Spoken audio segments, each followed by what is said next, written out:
Que la paix de Dieu soit avec vous par notre Seigneur Jésus-Christ. Alléluia. Jésus-Christ ou rien. Nous proclamons dès Timothée, 1er chapitre, verset 9.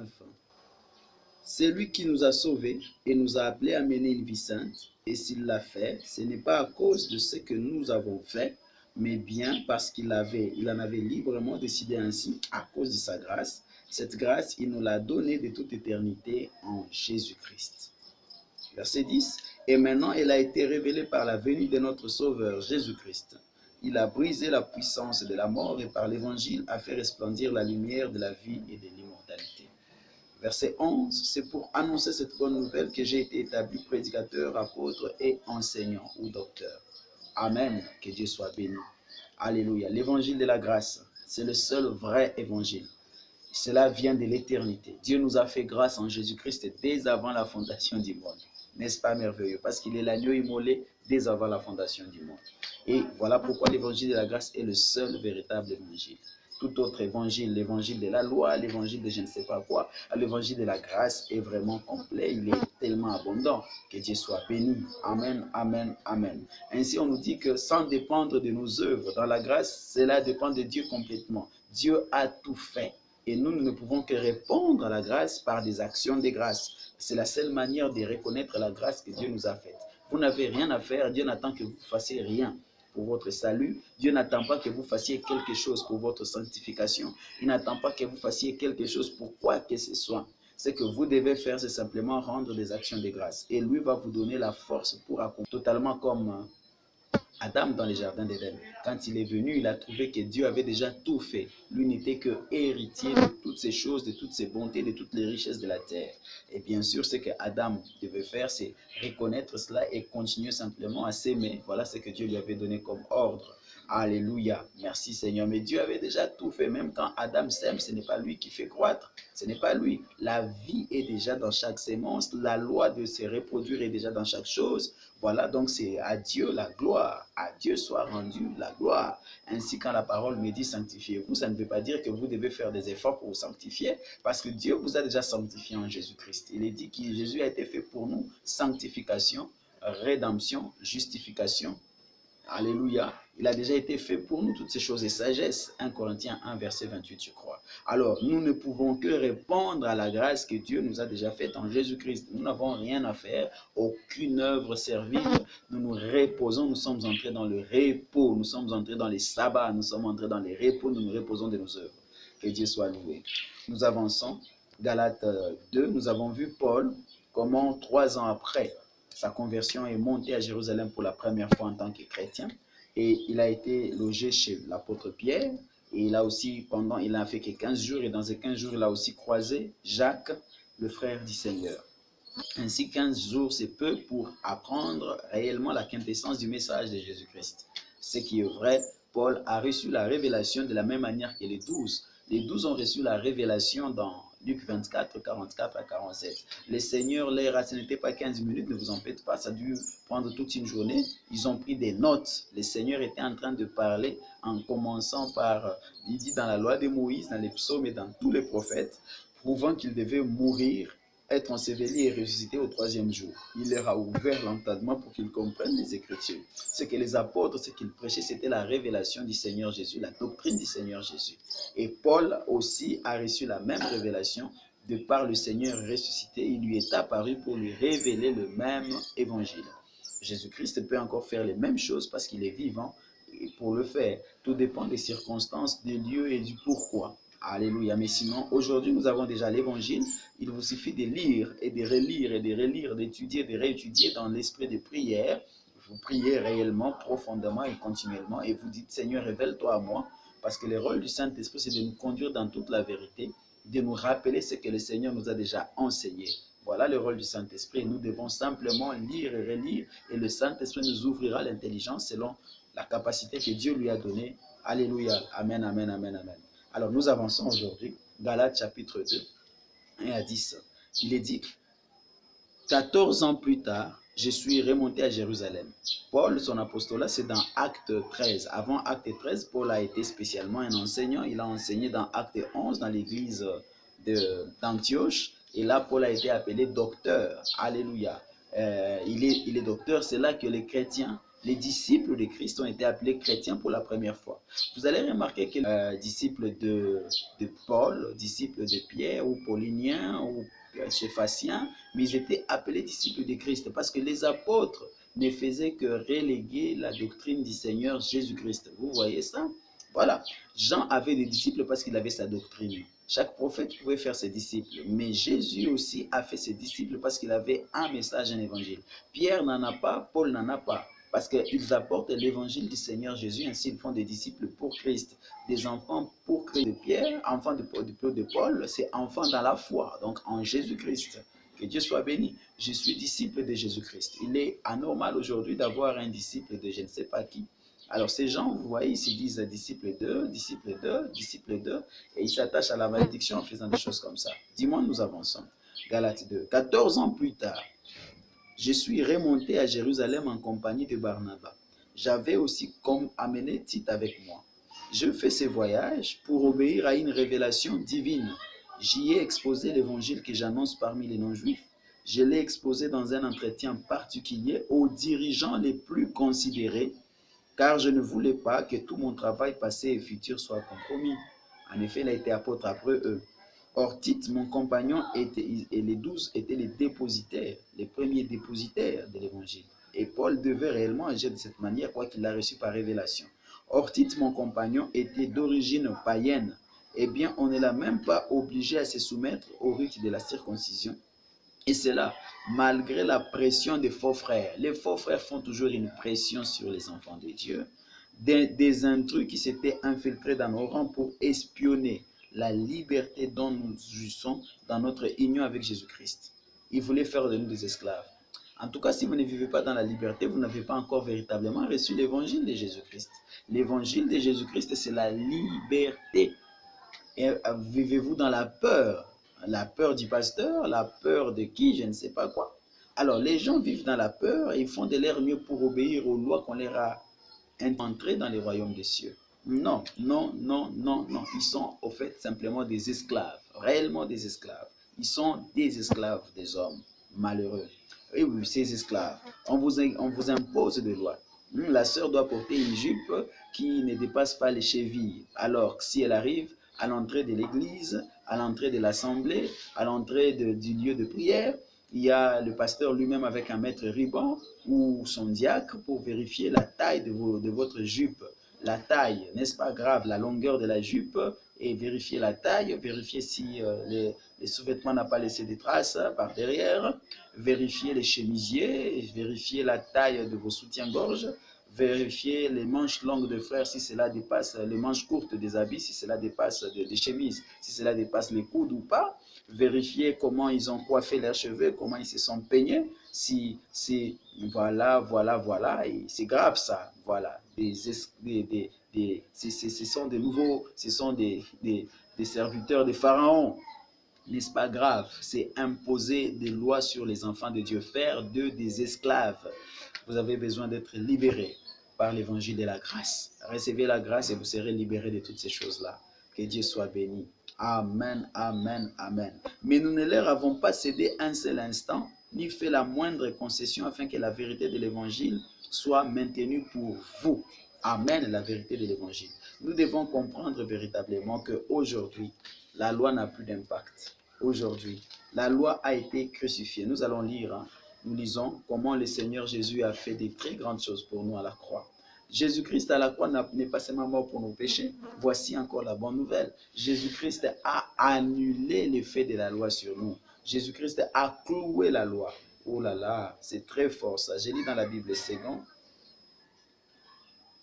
Colossiens 2, verset 14, permettez-moi, il est écrit, il est là détruit en les clouant à la croix. Il a effacé l'acte dont les ordonnances nous condamnaient. C'est quoi cet acte?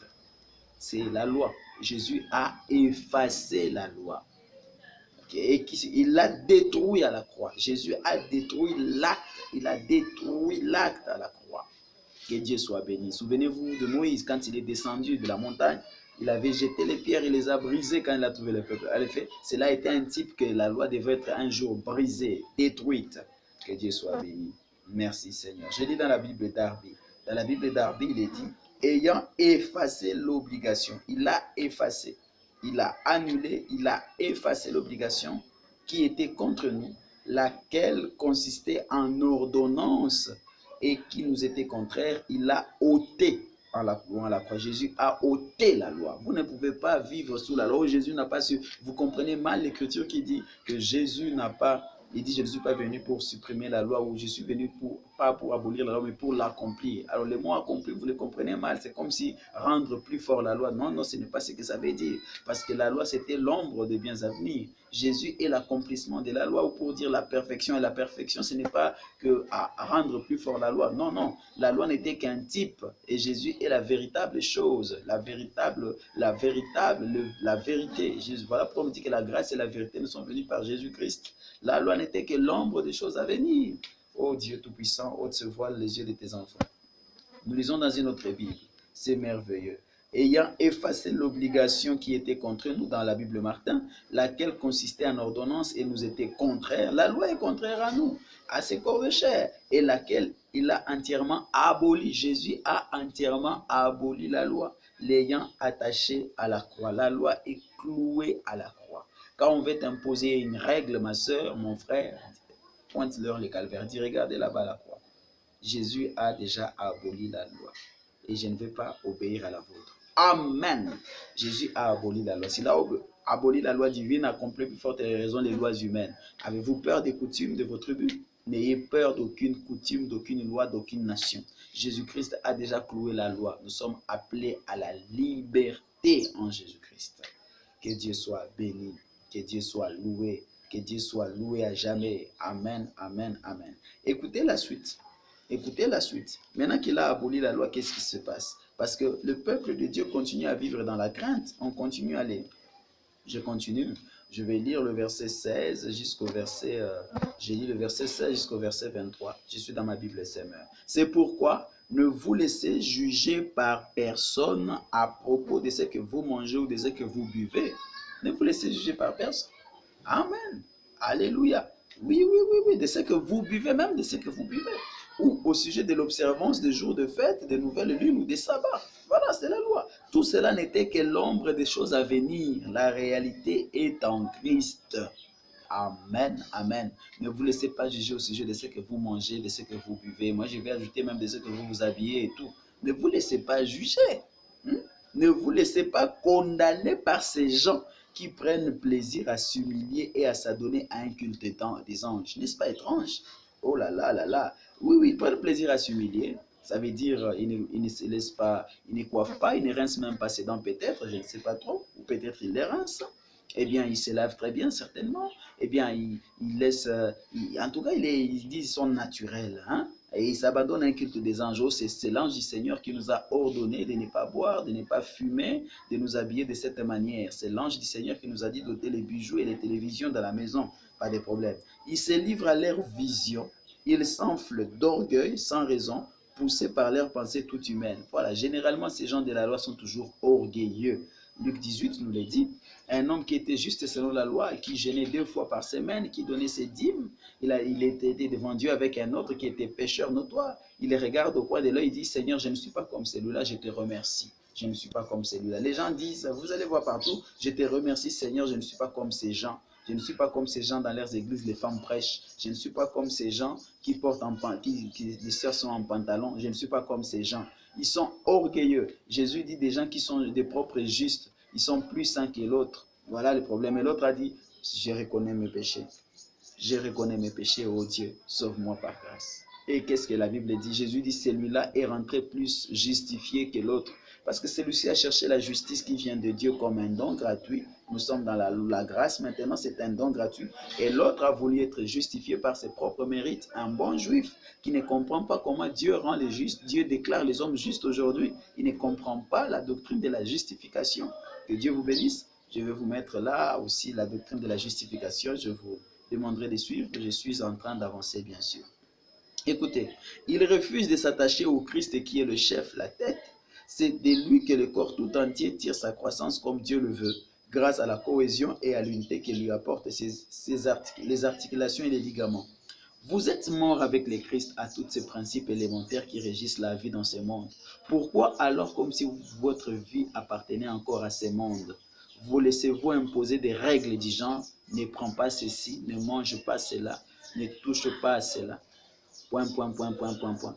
Toutes ces choses ne sont-elles pas destinées à périr après qu'on en a fait usage? Voilà bien des commandements et des enseignements purement humains. Certes, les prescriptions de ces genres paraissent empreintes d'une grande sagesse car elles demandent une dévotion rigoureuse, des gestes d'humiliation et l'assujettissement du corps à une sévère discipline. Voilà les gens. Ce ne sont que des gens disciplinés, mais ce n'est pas des gens sanctifiés. Alléluia. En effet, en fait, elles n'ont aucune valeur, sinon pour satisfaire des aspirations tout humaines. Ce n'est que pour satisfaire des hommes. Ce n'est que pour satisfaire celui qui vous impose ces lois. Ce n'est que pour on les appelle préfets de discipline dans l'église. Ce sont des légalistes. Ils n'ont pas la place dans l'œuvre du Seigneur, malheureusement. Ce sont des sorciers. On va lire ça dans Galates, c'est pas moi. Prochainement, on va lire Paul dit qu'il vous a ensorcelé, Galates. Alors, il appelle ces prédicateurs de la loi des sorciers. En effet, ce sont des sorciers, véritablement des sorciers au vrai sens du terme. Quels qu'ils soient, ce sont des sorciers, ils sont appelés sorciers. Ils ensorcellent l'église avec la discipline, avec la loi entre guillemets. Et on va appeler ça sainteté. Ce n'est pas la sainteté. La sanctification de Jésus ne consistait pas dans la condamnation des enfants de Dieu. Vous comprenez mal la sanctification. Jésus a été fait sanctification pour nous. 1 Corinthiens 1, verset 28. Justification, sanctification, rédemption, sagesse. S'il a été fait sanctification pour nous, je n'ai rien à faire pour être sanctifié. Je n'ai qu'à rendre des actions de grâce au Dieu qui me rend ça. Et qu'est-ce qui se passera? La force me sera donnée effectivement maintenant pour marcher dans la sanctification.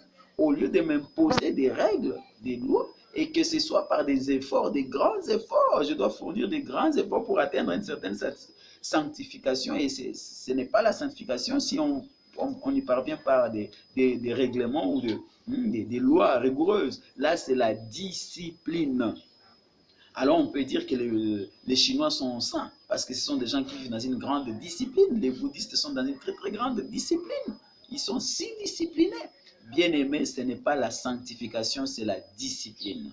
Hein? C'est l'assujettissement du corps, tout le monde le fait. Oui, Paul dit j'assujettis mon corps, c'est la vérité. Mais remarquez qu'il avait reçu de Dieu la force pour l'assujettir. Nous recevons une force divine et ça, pour nous, ce n'est pas, ça devient léger de le faire. Que Dieu soit béni, que Dieu vous bénisse. Alléluia. Ainsi, Paul dit qu'il a résisté à ces gens afin que la vérité de l'évangile soit apportée. Je continue simplement la lecture, je vais terminer. Il dit, quelle a été à cet égard l'attitude des dirigeants les plus influents? En fait, ce qu'ils étaient alors m'importe peu car Dieu ne fait pas de favoritisme. Eh bien, ces gens très influents ne m'ont pas imposé d'autres directives. Aujourd'hui, nous avons des gens influents qui essaient d'imposer des directives aux enfants de Dieu. Dieu ne fait point de favoritisme. La Bible dit, si tu es uni à Jésus-Christ, Dieu est en toi et tu es en Dieu. Tu as Dieu tel que tu es là. Tu n'as pas besoin de prier les dieux d'un tel homme. Dieu est en toi. Sois libre au nom de Jésus. Au contraire, ils ont constaté que Dieu m'avait confié la charge d'annoncer l'évangile aux non-juifs, comme à Pierre celle de l'annoncer aux juifs. Car celui qui a agi en Pierre pour qu'il soit l'apôtre des juifs a aussi agi en moi pour que je sois celui des non-juifs. Ainsi, Jacques, Pierre et Jean, qui sont considérés comme colonnes de l'Église, ont reconnu que Dieu, dans sa grâce, m'avait confié cette tâche particulière. C'est pourquoi ils nous ont serré la main à Barnabas et à moi ainsi d'accord et de communion. Et nous avons convenu ensemble que nous irions, nous, vers le peuple païen, tandis que eux se consacreraient aux Juifs. Ils nous ont seulement demandé de nous souvenir des pauvres, ce que j'ai bien pris soin de faire. Alléluia. Amen. On a serré la main d'association à Paul. Je crois que tous ces véritables serviteurs de Dieu, s'ils apprennent qu'il y a un nouveau ministère qui s'élève et qui est réellement en train de prêcher le même évangile de la grâce, il ne peut que serrer et donner la main d'association, une main de communion, un soutien spirituel. Amen, amen. On a besoin que dans nos rangs s'ajoutent d'autres et de la multitude. On a besoin des véritables serviteurs de Dieu qui sont en train de prêcher l'évangile de la grâce. Amen. Je salue tous les véritables serviteurs de Dieu qui apportent l'évangile de la grâce dans le monde entier. Je n'ai pas honte de m'associer à des gens comme cela. Je salue le frère Andrew Mac. Je sais qu'il ne suivra pas cette vidéo, mais du moins, il y a d'autres qui suivront, qui sont peut-être liés au ministère du frère Andrew. Que la paix de Dieu soit avec vous. Je salue le frère Joseph Prince à Singapour, ses frères. Et bien sûr, c'est ça le problème des gens de la loi. Bien, ce frère, c'est un véritable enseignant de la grâce. Que Dieu soit béni. Il a une église appelée l'église de la nouvelle création et Dieu a béni ce ministère-là. Il enseigne la grâce. Oh, quelle profondeur. Que Dieu bénisse ses frères, que Dieu bénisse ses bien-aimés, que Dieu bénisse tous dans le monde entier qui sont en train d'apporter l'évangile de la grâce. Que Dieu soit béni à jamais.